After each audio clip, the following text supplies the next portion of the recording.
자, 제주도 한 달 살이를 하겠다며 떠난 뒤 실종된 초등생 일가족 소식 어제에 이어서 계속 전해드리겠습니다. 경찰이 수사를 시작한 지 오늘로 일주일이 됐지만 여전히 사고 관련 제보는 한 건도 없습니다. 의문점만 계속 늘고 있는 상태인데요. 그 의문점들 몇 가지를 짚어보겠습니다. 첫 번째로 조윤아 양의 부모님이 체험학습 신청을 불과 일정 이틀 전에 학교 측에 했다는 사실이 새로 확인됐습니다. 그리고 완도에서 지낼 숙소 역시 미리 예약한 게 아니고요. 같은 날 예약한 것으로 드러났습니다. 윤아 양 가족이 기존에 알려진 29일이 아니라 23일에 완도에 입도했다는 보도도 새로 나왔습니다. 자, 그리고 입도한 날부터 실종된 30일 밤까지 총 3차례 완도를 나갔다가 다시 들어온 사실도 추가로 확인이 됐습니다. 자, 이런 내용들을 보면 지금 처음에 알려졌던 것들과는 조금 달라진 내용들이 있어요. 그러니까 일단 첫 번째로 이 가족이 완도를 가야만 했던 이유를 확인을 해봐야 될 것 같아요. 지금 말씀하셨던 것처럼 지난달 17일에 이제 학교에 제주 체험학습을 신청을 하고 그리고 바로 완도 그 숙소를 예약을 했단 말이에요. 네. 근데 왜 제주 체험학습을 신청했을까요? 뭐 일각에서는 완도 숙소가 좀 저렴하니까 그렇게 한 것 아니냐라는 얘기도 나오는데 사실 이 숙소는 가격이 저렴한 곳이 아닙니다. 풀빌라고요. 네.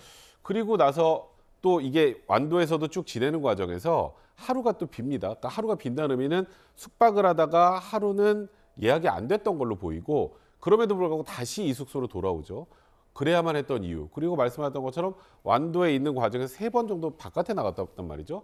그러면 지금 이 세 가족이 현재 어떤 상황인지를 정확하게 파악하기 위해서라면 어떤 목적으로 이 완도를 또 빠져나가서 어디를 들렀다 들어왔는지 네. 이제 그런 것들을 정확하게 파악을 하는 것이 어찌 보면 지금 이 가족의 행방을 찾는 데 굉장히 중요한 부분이 될 것 같고요. 네. 일단 처음에 너무 급하게 신청해서 제주를 간다고 했다가 일로 오고 여기 와서는 또 굉장히 계획적으로 움직였단 말이에요. 네.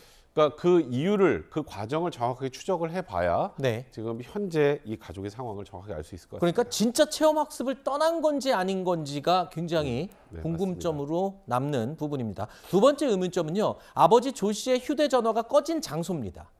마지막 생활 반응을 보였던 송곡 선착장에서 사고가 났을 가능성이 있다는 이 심리 전문가들의 얘기가 나오고 있는데요. 송곡 선착장은요. 바다를 마주한 지도에 보시면 바로 이 위치입니다. 바다를 마주하고 툭 튀어나와 있는 곳이지요. 자, 그래서 급커브 구간입니다. 실제로 과거에 저 툭 튀어나온 뾰족한 부분을 꺾어진 도로를 지나다가 차량이 추락하는 사고가 발생한 적이 있다고 합니다. 하지만 현지 주민들 얘기는 또 다릅니다. 몇 차례 사고가 난 건 사실이지만 결정적으로 조류가 약해서 잠수부들이 들어가면 물 밑에 빠진 사고 차량을 금방 찾을 수 있다는 겁니다. 그런데 지금 찾을 수 없죠. 그러니까 주민들은 사고 가능성은 적다 이렇게 보고 있습니다. 지도상으로 볼 때는 충분히 급커브에 빗길에 미끄러지거나 이런 사고를 당했을 수 있겠다 싶지만 주민들 얘기가 또 신빙성이 있군요. 그렇죠. 주민들은 누구보다 잘 알잖아요. 그렇죠. 그쪽에 조류가 얼마나 센지 또 사고가 났을 경우에는 어느 지점에 주로 이제 차가 추락을 하는지 네. 이런 것들은 아마 지역 주민들이 제일 잘 알 거예요. 근데 지금 이제 수중 수색을 하고 있는 상황인데 차를 못 찾고 있다고 하잖아요. 다른 가능성을 생각해 볼 수밖에 없는 것 아닌가 싶고요.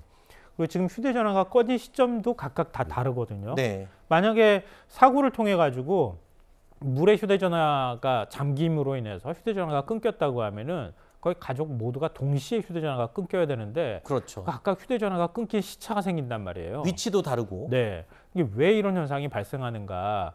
그럼 뭔가 다른 불가피한 사정이 있지 않았을까? 네. 이런 걸 이제 추정해 볼 수밖에 없는 상황인 거죠. 네.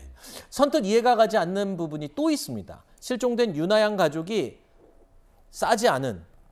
적지 않은 숙박비를 모두 결제를 하고 다 내고 사라졌다는 점입니다. 윤아 양 가족이 완도에서 지냈던 펜션은 이른바 수영장까지 딸린 풀빌라 숙소입니다. 6박 가격이 약 260만 원에 달한다고 하는데요. 윤아 양 가족은 계좌이체, 그러니까 현금으로 이 금액을 다 지불했습니다. 경찰이 조사해 봤더니 윤아 양 가족은요. 최근에 생활고를 겪어왔던 것으로 추정이 되고 있습니다. 그런데 어떻게 이렇게 260만 원의 숙박비를 현찰로 결제를 했을지도 의문입니다. 경찰 이야기 들어보시죠. 영장 친구도 이제 수수액을 위한 목적이죠. 뭐 카드 뭐 사용이라든지 뭐 인터넷 뭐 사용이라든지 그런 거 보려고 친 거예요. 펜션 관계자에 따르면요, 윤아양 가족 펜션에 머무는 동안 거의 나가지 않았고 수영장도 이용하지 않았다고 합니다. 보통 체험학습을 가거나 지방에 저렇게 풀빌라, 수영장이 있는 이 빌라에 머물게 되면 이 가족들이 아이까지 있기 때문에 수영도 하고 이 정원에서 밥도 먹고 즐겨야 될 텐데 그런 모습이 없었다는 겁니다. 그리고 수천만 원의 빚을 진 것으로 지금 경찰이 파악하고 있는데 그런 상황에서 어떻게 하루 4, 50만 원에 육박하는 숙소에 머물 수가 있었겠냐. 이것도 굉장히 궁금점으로 남습니다. 이게 경찰 수사가 진행 중이어가지고 단정적으로 우리가 뭐라고 그렇죠. 말하기가 참 어려운 상황인데요. 뭐 일종의 이제 체험학습, 저도 이제 저희 아이 체험학습 신청을 해보기도 했는데요. 그러니까 제주를 간다고 하지만 제주를 가는 과정이었을 수도 있는 거고요. 네. 단정하기는 사실 어렵거든요. 왜냐하면 완도를 거쳐서 제주도를 갈 수 있는 상황이기 때문에. 그리고 가족들을 보면 씀씀이가 평상시에 적었던 것 같지는 않아요.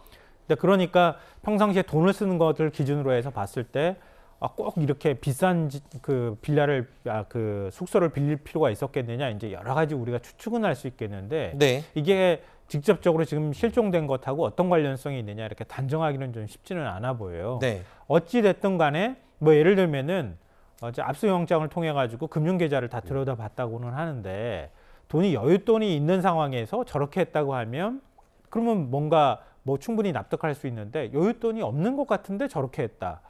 그럼 굳이 저럴 필요가 있었을까 하는 의문은 이제 갖게 된다는 거죠. 네. 그러니까 거기까지는 우리가 추정해 볼 수 있는 측면이 있지 않을까 생각합니다. 자, 제보가 절실한 시점입니다. 실종된 조윤아 양을 목격하거나 사건의 실마리가 될 만한 작은 내용이라도 알고 계신 분 국번 없이 182번으로 반드시 신고를 부탁드리겠습니다.